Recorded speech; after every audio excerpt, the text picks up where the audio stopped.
अपने बच्चे को दूध के जगह आटे का पानी क्यों पिलाना पड़ा द्रोणाचार्य को।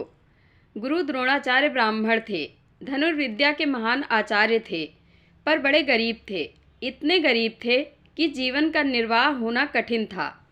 घर में कुल 3 प्राणी थे, द्रोणाचार्य स्वयं, उनकी पत्नी और उनका पुत्र अश्वत्थामा। पुत्र की अवस्था 5-6 वर्ष की थी।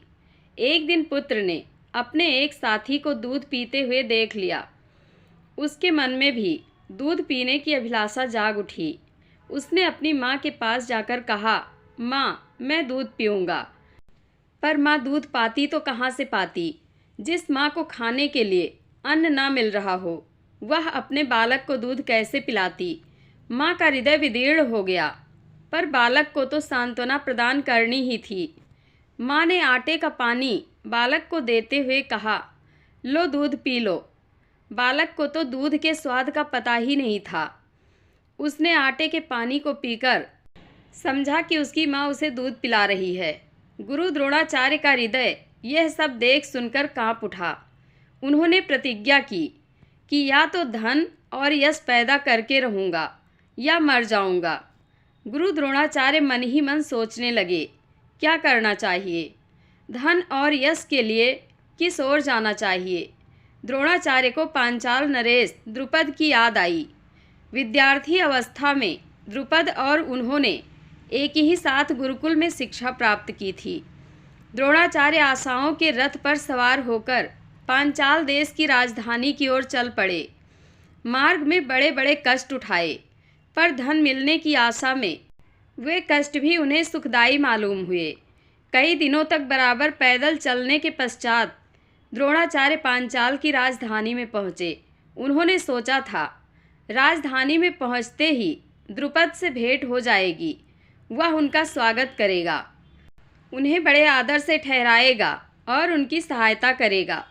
किंतु उन्हें क्या पता था कि द्रुपद अब गुरुकुल का विद्यार्थी नहीं है, अब वह एक बहुत बड़े राज्य का नृपति है। सिपाहियों, सैनिकों और मंत्रियों से घिरा रहता है। दूसरों की तो बात ही क्या, अपने लोगों से भी उसकी भेंट बड़ी कठिनाई से हो पाती थी। कई दिनों तक प्रयत्न करने के पश्चात द्रोणाचार्य द्रुपद के सामने जा पाए, किंतु यह क्या, द्रुपद ने तो उन्हें देखते ही मुंह फेर लिया। सहायता करने की कौन कहे, उसने तो उन्हें पहचानने से भी इनकार कर दिया। द्रोणाचार्य का मन मानस जैसे मथ सा गया। उनके मन में जगत से ही नहीं, मानव मात्र से घृणा उत्पन्न हो गई। उन्होंने निश्चय किया, अब वे सन्यासी हो जाएंगे और वन की गोद में बैठकर अपना जीवन व्यतीत करेंगे।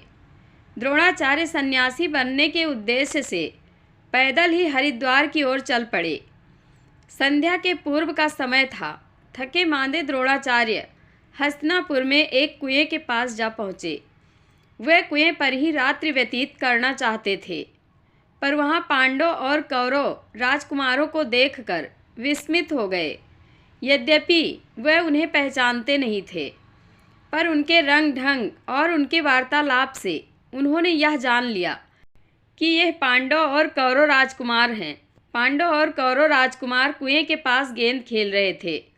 उनकी गेंद कुएं में जा गिरी थी।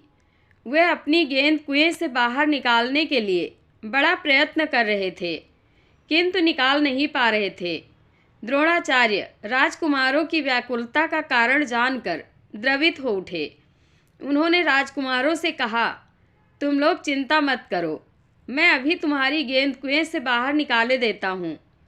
द्रोणाचार्य धनुर्विद्या के महान पंडित थे। दूसरे विद्वान ब्राह्मण तो अपने पास शास्त्र रखते हैं, पर द्रोणाचार्य अपने पास धनुष बाण रखते थे। वे जहाँ भी जाते थे धनुष बाण लिए रहते थे। द्रोणाचार्य ने कुएं के मुख पर खड़े होकर भीतर गिरी हुई गेंद को लक्ष्य करके एक बाण चलाया। बाण का फलक गेंद में चुभ गया। बाण सीधा खड़ा हो गया। द्रोणाचार्य ने दूसरा बाण प्रथम बाण के ऊपर चलाया। दूसरा बाण प्रथम बाण में चुभकर खड़ा हो गया। इसी प्रकार द्रोणाचार्य ने 3-4 बाण और चलाए। सभी बाण एक दूसरे पर खड़े हो गए। अंतिम बाण द्रोणाचार्य के हाथ में था। उन्होंने उसे खींचकर सभी बाणों के साथ गेंद बाहर निकाल ली। गेंद पाकर राजकुमारों का मन प्रसन्नता से खिल उठा। साथ ही वह द्रोणाचार्य की बाण विद्या और उनके चातुर्य पर विमुग्ध हो उठे। वह उन्हें देवव्रत के पास ले गए, क्योंकि उन दिनों देवव्रत ही उनकी देख रेख किया करते थे। राजकुमारों ने देवव्रत से द्रोणाचार्य की बाण विद्या की प्रशंसा की। स्वयं देवव्रत भी द्रोणाचार्य से वार्तालाप करके बड़े प्रसन्न हुए। उन्होंने राजकुमारों को बाण विद्या सिखाने के लिए द्रोणाचार्य को गुरु पद पर प्रतिष्ठित कर दिया।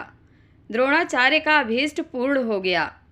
उन्हें गुरु पद पर रहते हुए धन तो मिला ही, बहुत बड़ा यश भी मिला। इतना बड़ा यश मिला कि यदि द्रोणाचार्य को निकाल दिया जाए तो महाभारत का युद्ध एक खेल सा लगने लगता है। मनुष्य का भाग्य जब चमकता है तो इसी प्रकार चमकता है। पुत्र को दूध के स्थान पर आटे का पानी पिलाने वाले द्रोणाचार्य पांडवों और कौरवों के पूज्य बन गए। दुर्योधन तो उन्हें शीश झुकाता ही था। अर्जुन भी शीश झुकाया करता था। जय श्री कृष्ण। आप लोगों को कथा कैसी लगती है कमेंट बॉक्स में अपनी राय अवश्य दें। वीडियो को हाइप करें। धन्यवाद।